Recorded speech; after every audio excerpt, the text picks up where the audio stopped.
Hello, welcome to another Candid Couch conversation. Today's question comes from Lacey in New York, and she asks, how does it work with spending money? Who pays for what? I'm Jenny with Host Family Exchange Student Life. On this channel, we help you navigate through real life hosting and exchanging to help you create an extraordinary experience. Feel free to subscribe. I feel like I need to say something like really cool. Feel free to subscribe. How to say, everyone says it differently, but it's like kind of awkward. Like, subscribe, please, please, please. Subscribe if you want to, but you don't have to, but it'd be great. Whatever. So this is a good question.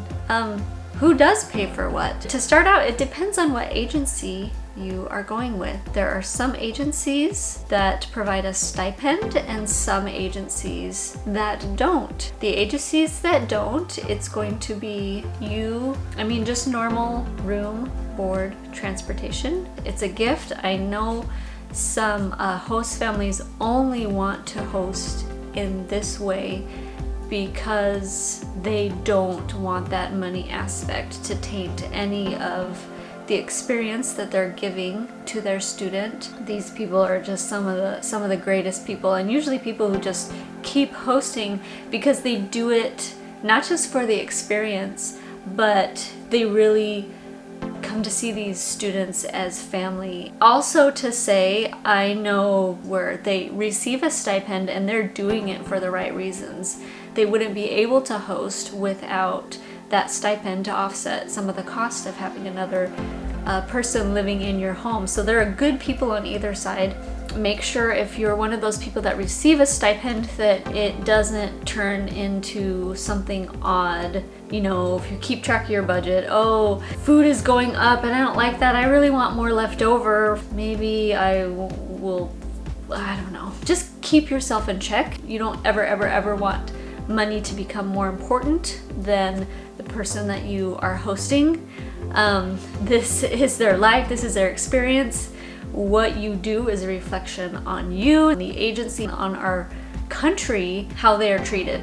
So whether or not you receive a stipend for room, board, transportation, students usually come with their own spending money, and that is from whether students saved up or whether their parents are giving it to them, or there are some countries that give students and really pay for the whole experience because otherwise they wouldn't be able to do that. I did do a Candid Couch conversation episode about expectations, and just to note, that is one thing that you want to talk about during those expectations are what things are you going to or are supposed to pay for and what things they're going to pay for. For instance, I'm going to buy all the groceries. Tell me some things that you like. I want to make sure and have things in the house that you like.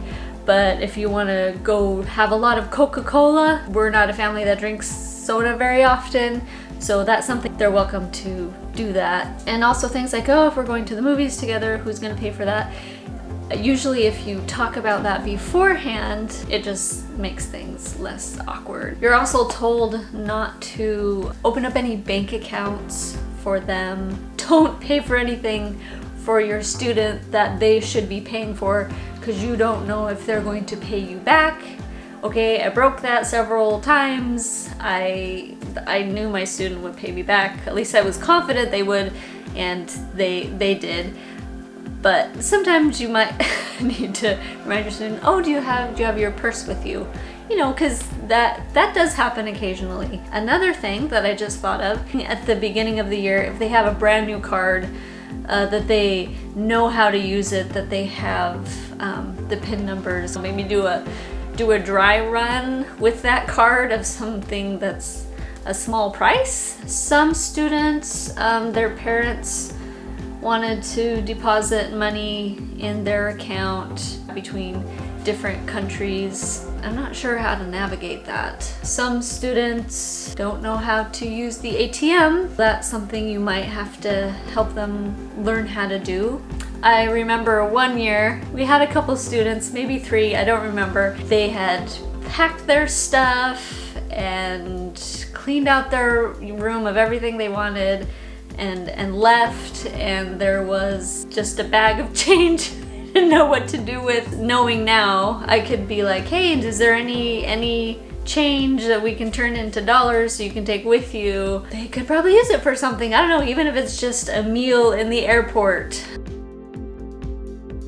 I mean, one thing you have to have when you're allowing basically a perfect stranger into your home is amount of trust, especially if you know, will leave them at home. You know, you want to be able to trust them. That one just unfolds as it goes. But definitely if there is stealing going on, to me that's a done deal. I can't live with that. For those of you who might think stealing is okay, some host families, it is not okay. And I said this in another I think in my no, don't host. Their stuff is theirs. It is not yours. It is not yours. It is not yours. So the money part isn't too hard to navigate. You should expect a rise in your gas, in your utilities, definite rise in the grocery bill, but also be clear about what things you were supposed to be buying for them and maybe some extra things. They're able to buy that if they want to, they just have to use their own spending money. So being clear about those expectations makes things less awkward, and you know exactly where you're sitting with them and where they're sitting with you. And then just being a trustworthy person. So thank you for joining Host Family Exchange Student Life. I am Jenny, here to help navigate you through real life hosting and exchanging so that you can create an extraordinary experience and that money can be not a big issue because you both are doing it right. Thank you. Bye. You should expect a rise. You should expect a ride.